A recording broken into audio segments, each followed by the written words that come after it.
Berjalan tidak diberi kesempatan untuk bergabung kembali dalam program hari ini dalam kondisi keluarga.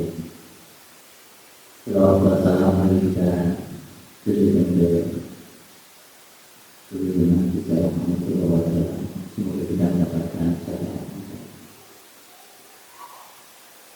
waktu yang sudah diberikan di sini. Saya mau menyampaikan tentang PPR berbagai tahap, baik organisasi, tentang budaya positif. Jadi dalam budaya positif ini kita awalnya menjadi filosofi yaitu langsung ke modul 1. Filosofi yang dari tidak yaitu satu menuntun murid sesuai bertalan dan pekerjaan. Berikutnya yang kedua, nilai dan peran dulu. Kita seperti mampu tidak efektif berdasarkan itu dari kedua berikutnya, yaitu dengan berperan menjadi pemimpin perbedaan. Komunitas praktisi termasuk pembeli perusahaan. Berikutnya dalam pembelajaran berikutnya yaitu menumbuhkan karakter murid yang berwawasan lingkungan dan memiliki kepala untuk menyesuaikan teknologi budaya. Pada budaya positif kali ini yang mau saya sampaikan di sini terkait isu positif dan membagikan teori motivasi, hukuman dan penghargaan, keyakinan kelas, kebutuhan dasar manusia, posisi kontrol, dan yang terakhir garansi khusus. Dari poin-poin tersebut bisa kita berikan dulu dalam rangka tindakan aksi nyatanya.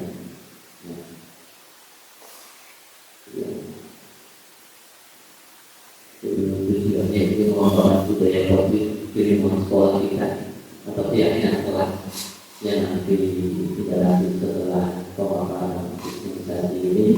Harapannya nanti bisa Bapak Ibu aplikasikan di masing-masing bidang studi kelasnya. Jadi membangun yang kedua tujuannya itu membangun karakter berwawasan lingkungan. Yang paling penting dari sini memotivasi murid akan pentingnya karakter profil belajar Pancasila. Dan yang terakhir itu menguatkan peran guru dalam menanggulangi dan menciptakan pembiasaan budaya positif di lingkungan kelas. Oke.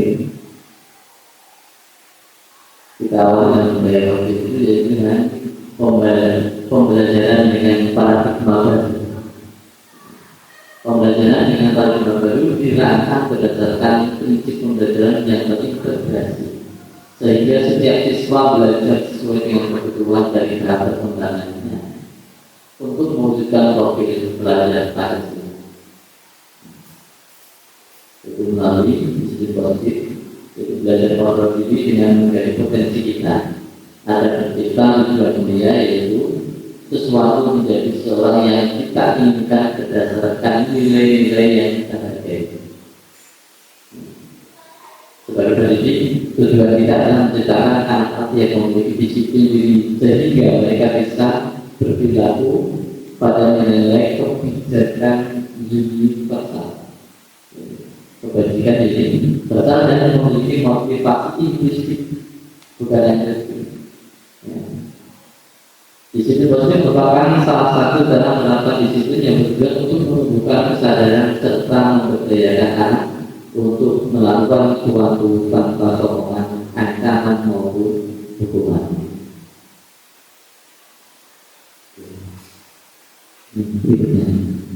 Nilai kebajikan ini bersama.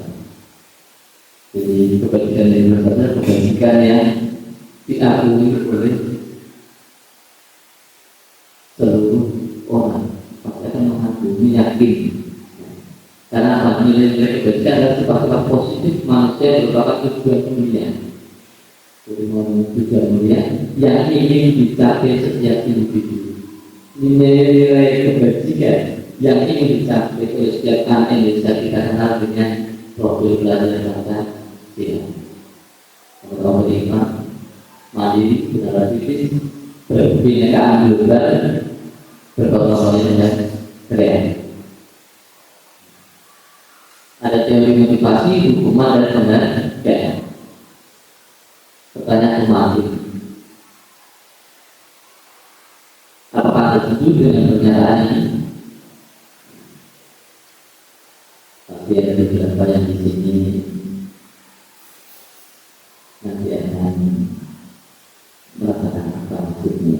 Hukuman dapat mendisiplinkan anak. Memberikan hukuman dengan hal positif seperti membaca atau membersihkan halaman sekolah dapat meningkatkan disiplin anak. Memberi penghargaan dapat meningkatkan motivasi belajar anak. Hukuman dapat mendisiplinkan anak. Jadi seringkali pas kegiatan mungkin pelanggar tetapi sering sekali membuat mereka istilahnya supaya tidak dikasih hukuman. Nah, apa itu tidak ada. Motivasi perilaku manusia. Motivasi merupakan dorongan yang timbul pada diri seseorang secara sadar atau tidak sadar untuk melakukan suatu tindakan dengan tujuan tertentu.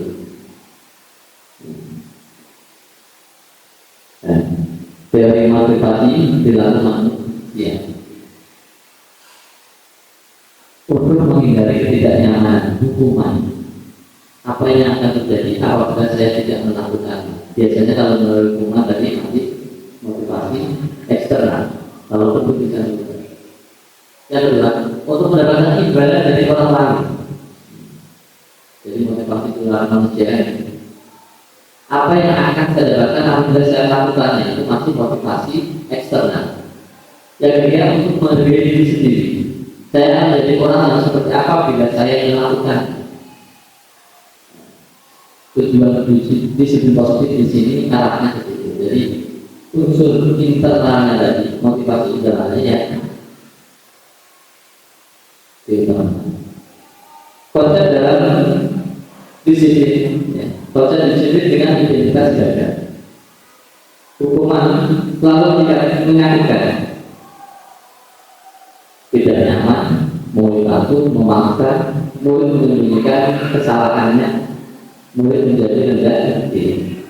Penghargaan tidak efektif, merusak hubungan, mematikan kreativitas, menghukum dengan sistem ranking, merampas hak menghargai kreativitas. Jadi ada rumah dan penghargaan itu masih dalam kondisi nilai-nilai sebenarnya seperti itu. Oke. Konsep disiplin dengan identitas sukses. Konsekuensi penguatan jalan baik, motorik berkelanjutan, stimulus respon, menghormati peraturan, kehilangan waktu beruntung, kesadaran. Itu kalau berdasarkan waktu dan institusi murid bertanggung jawab atas perilakunya, fokus pada pemecahan jangka panjang, murid menghormati dirinya dan orang lain. Dari kontrol dirinya mengkontrol, murid bersemangat memperbaiki kesalahan. Konsep disiplin pendekatan restitusi, sebuah cara menanamkan disiplin positif pada murid. Yaitu restitusi itu proses menciptakan kondisi bagi murid untuk memperbaiki kesalahan mereka, sehingga mereka bisa kembali ke kelompok mereka dengan karakter yang lebih kuat. Jadi ciri-ciri restitusi itu bukan menebus kesalahan, tapi belajar dari kesalahan, memperbaiki hubungan, tawaran dan paksaan, menuntun untuk melihat ke dalam diri, mencari tujuan dasar yang mendasari tindakan tersebut. Fokus pada karakter bukan tindakan, menguatkan dan fokus pada solusi. 5 posisi kontrol untuk membuat merasa bersalah teman, pemantau, atau manajer. Jadi kita benar-benar dari posisi yang mana biasanya kita bisa memproses masing-masing kita. Perbedaan kasus murid tidak mengerjakan tugas. Lalu guru menghukum murid tersebut berbeda. Guru malah dan murid menjadi konsekuensi. Guru memberi konsekuensi untuk mengerjakan PR-nya saat istirahat atau dikerjakan 2 kali lipat. Guru tegas dan siswa menghormati peraturan. Restitusi. Guru menanyakan keyakinan kelas dan membantu siswa menyelesaikannya. Guru terbuka dan siswa menghormati dirinya dan orang lain. Restitusi. Pernyataan-pernyataan. Siapa yang mengatakan? Kira-kira saya kecewa sekali dengan kamu. Kalau tidak pernah belajar melakukannya, ayo lakukan begini. Apakah kamu mau mendapatkan stiker bintang hari ini? Bagaimana kamu bisa menyelesaikan masalah ini? Kamu selalu yang paling terakhir. Kira-kira siapa yang menyampaikan ini? Yang pertama, saya kecewa sekali dengan kamu. Cenderung posisi kontrolnya. Nah,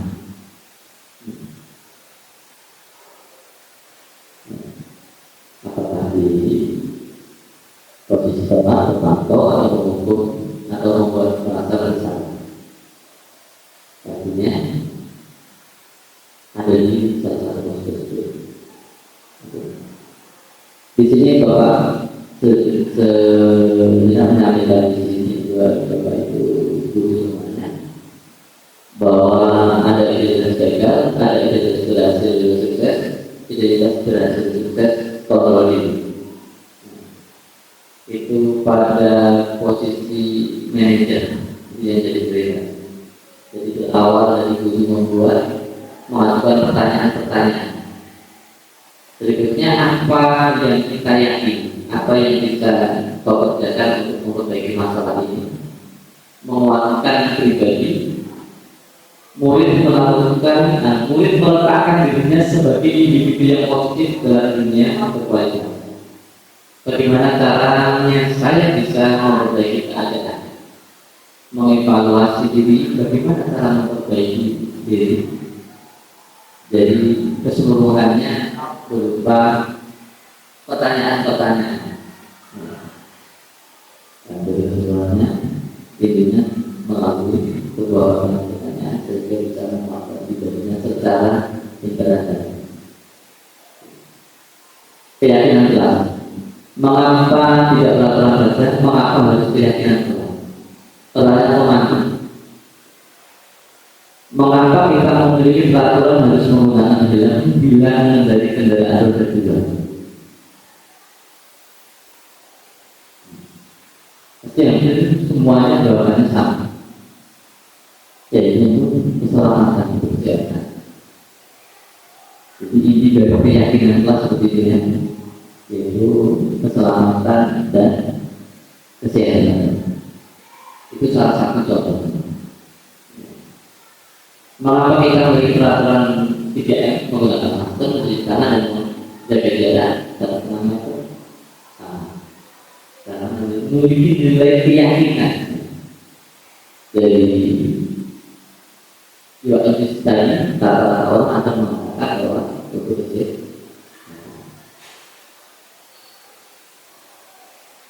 Kebutuhan dasar manusia. Manusia melakukan segala sesuatu itu berdasarkan 5 hal ini. Secara umum berdasarkan 5 hal. Yang pertama itu kasih sayang dan rasa diterima. Kedua, penguasaan. Ketiga itu kemerdekaan, kebebasan. Terus yang terakhir kesenangan. Jadi dari setiap kesalahan murid itu dia berdasarkan paling tidak 5 hal itu. Mungkin ada salah satunya yang itu agar anak kita itu berbeda menjadi bermasalah atau memiliki masalah. Kalau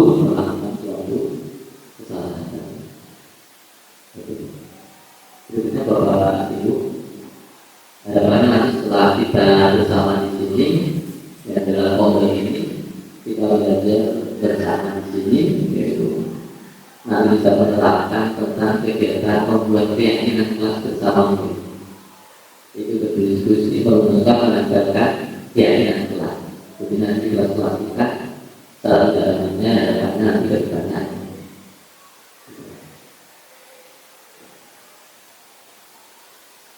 Keyakinan kelas di sini saling membantu, tolong-tolong, jujur dapat dipercaya, peduli, saling menyayangi, sopan dan santun, ibadah tepat waktu, disiplin tepat waktu, memberi guru dan teman, kebersihan sebagai dari iman bisa, kebersihan dan kesehatan juga bisa.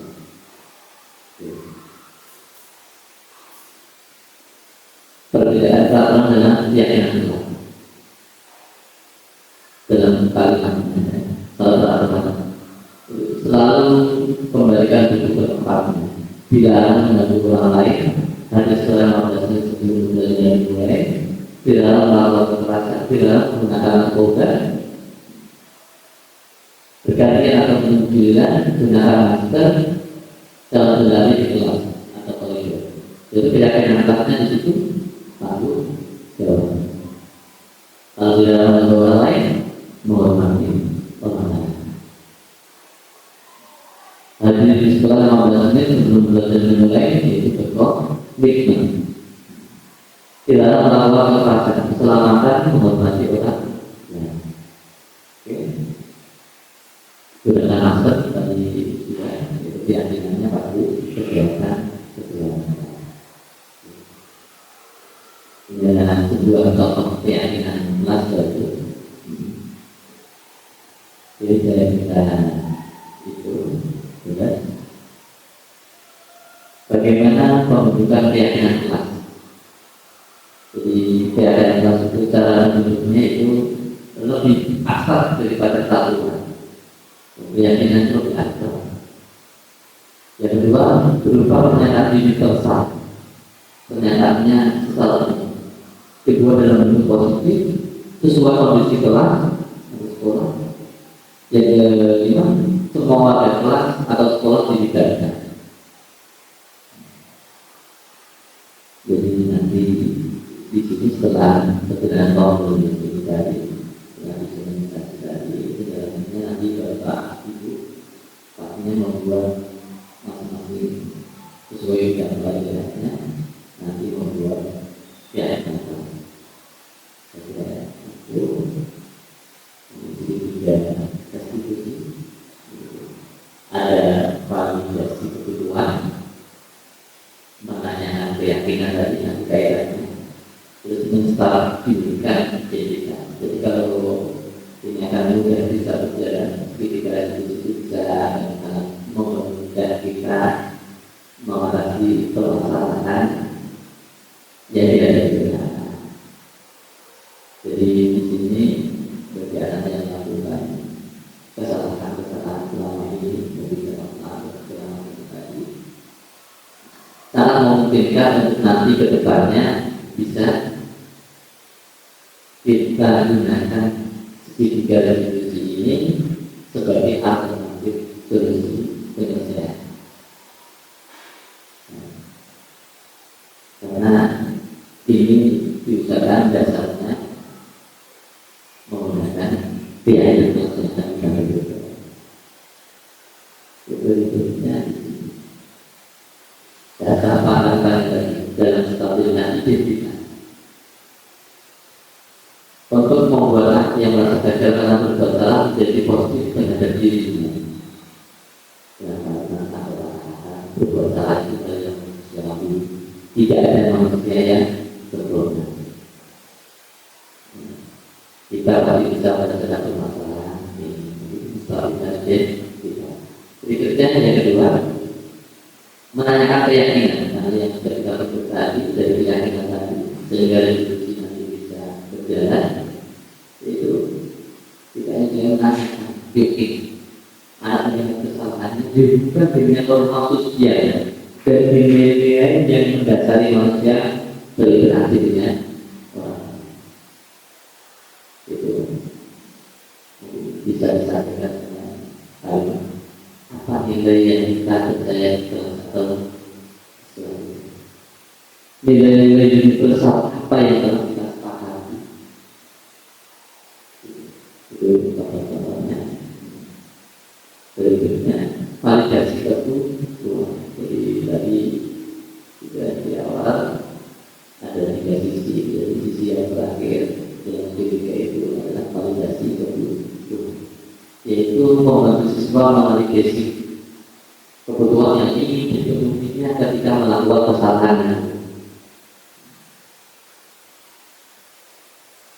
Jadi kamu pasti punya alasan, ya memang itu. Kamu pasti punya alasan mengapa melakukannya.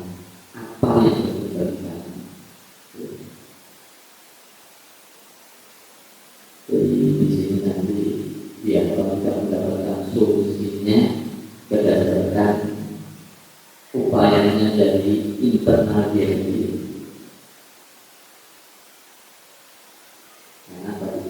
Misalkan kamu boleh berkata bisa belajar sikap itu, tapi tambahan sikap yang lain, yang baru. Di sini adalah salah satu contohnya. Jadi idealnya di sini kalau kita sebelum dari awal sampai tadi ada posisi kita di posisi kontrol itu idealnya di posisi manajer yang mana jadi menunjukkan motivasi intrinsiktif dari anak tadi untuk memperbaiki diri sendiri. Karena selama ini yang tidak kebanyakan orang atau ibu di rumah yaitu memupuk, jadi posisi memupuk, membuat rasa bersalah, tidak teman yang dapat memantau. Itu semuanya masih akan menunjukkan dari eksternal anak-anak. Karena ini maksudnya motivasi ekstrinsik. Maka dari itu pada nanti kita di posisi kontrol manajer. Yang efek-efeknya nanti kita sebagai pemantau. Itu juga yang nomor 4 itu sudah itu yang minimal. Sudah seperti itu. Oke. Saya kira itu untuk pemahaman awalnya. Pemahaman awalnya nanti bisa kita mencobakan untuk latihan secara praktek seperti dahulu. Jadi kita melakukan praktek, jadi kita buat kelompok kecil. Jadi ini nanti medianya bisa saya berikan ke Bapak Ibu semuanya. Nanti kita akan belajar.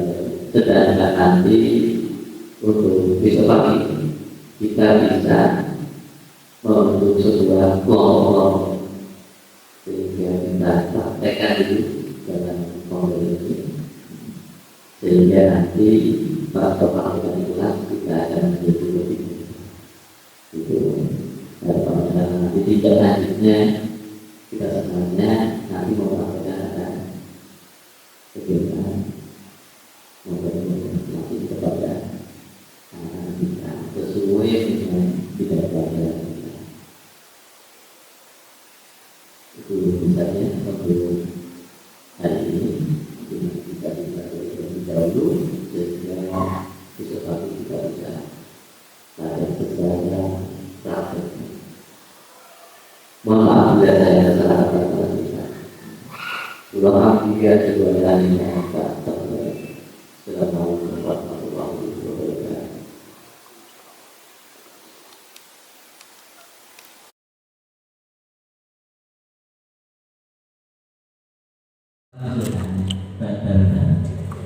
Kita semuanya sudah pernah bikin buat peraturan kelas ya. Kesepakatan kelas sudah pernah kan? Masing-masing. Nah itu dulu. Nanti kita cari bikin sebenarnya keyakinannya mana? Cuma ada. Jadi kita bikin di sini 4, di sini 4. Yang dua ini sama Pak Iwan sama Bu Santi di bagian Kuning Bu Santi, Pak Iwan, Bu Lestari. Bu Lucy. Lagi ya Bu Lucy sama Pak Iwan. Terus ini yang sebelah kanan, yang sarapan, yang di sini juga 4. Jadi kita cuma ada 3 kelompok. Gitu ya? Nah, ini dibagikan nanti ditulis saja biar cepat. Ya, nanti kita ada produknya. Ini nanti sekalian. Ini sekalian nanti saya kasih masuk.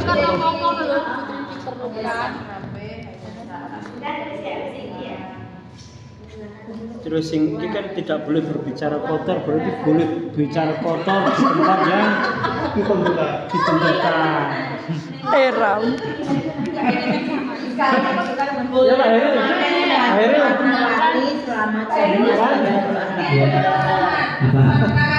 HP digunakan sesuai dengan kebutuhan yang diinstruksikan untuk ya. Nah ya, jadi kan kebutuhan dengan instruksi dari bisa lebihnya HP. Ya, pilihnya di sini misalkan. Kalimat di sini. Ya. Dilarang berbicara saat pelajaran, contohnya. Ini. Dilarang berbicara saat pelajaran. Iya, ini negatifnya.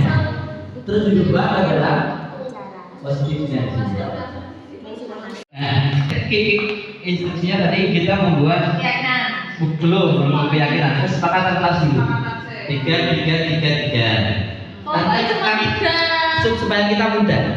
Supaya kita mudah di kelas nanti tidak bingung lagi ya. Misalkan mengaplikan 3 aja, mengaplikan 3 sehingga 12. Kalau kuring 3 dalam satu kelompok. Setiap orang tadi saya sebutkan 3. Nanti ketemu dalam kelompok kita ini nanti 12. Digabungkan dengan satu orang pemikiran 3. Iya, satu orang pemikiran 3. Nanti dengan dia tidak bingung untuk mengarah keyakinan kelas sebetulnya ada kesamaan apa. Karena tahap pertama adalah membuat peraturan kelas dulu. Kita selalu dulu ya. Kita kan membuat kesepakatan kelas dulu, benar kan? Setelah itu kesepakatan tadi baru nanti ujung-ujungnya kita bentuk menjadi keyakinan kelas dan menjadi keyakinan sekolah. Kamu di sini ya, Bapak Ibu. Contoh lain, kalau kita bicara 3 ini, ya kalau muncul 3 ini, kalau nanti muncul dari anak-anak kesepakatan dengan anak yang lain bingung. Ketemu 12 peraturan kelas atau kesepakatan kelas. Kita menjadi keyakinan kelas.